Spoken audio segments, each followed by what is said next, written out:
Wir fliegen über den Ozean und hoch in die Stratosphäre. Wir sehen von New York bis Teheran und holen uns Land aus dem Meere.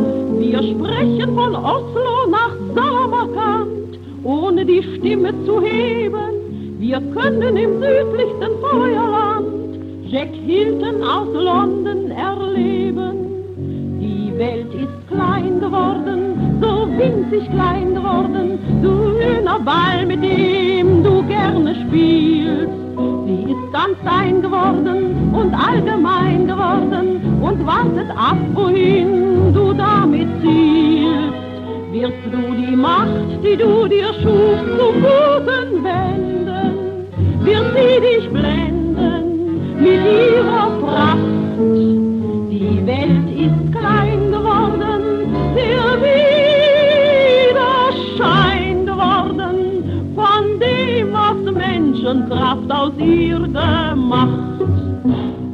Wir haben die Technik gehegt und gepflegt, wir dünkten uns klug und weise. Wir haben die Erde in Schienen gelegt und kommen uns selbst aus dem Gleise. Chinesische Kulis, japanische Herren, die weißen Europäer, sie standen sich immer so unerhört fern. Jetzt rücken sie näher und näher. Die Welt ist eng geworden, so schrecklich eng geworden. Du siehst die Luft vor lauter Drähten nicht. Es ist ein Gemeng geworden und ein Gedräng geworden um einen Platz für dich im Sonnenlicht.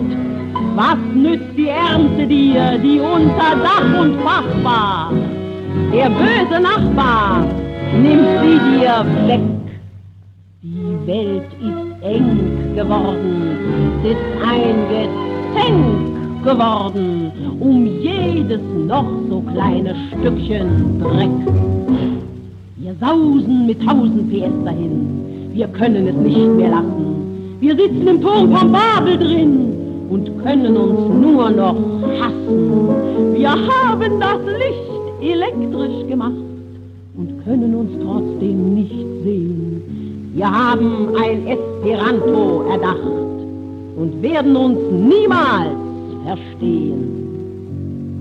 Die Welt ist weit geworden, so furchtbar weit geworden, und alle Hoffnungen sind Träumereien. Du bist gescheit geworden und bist bereit geworden, auf dieser weiten Welt nur Spreu zu sein.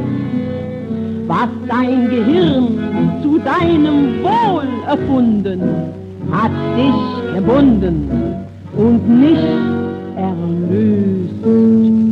Die Welt ist weit geworden und es ist Zeit geworden, dass du nicht runter, sondern drüber stehst.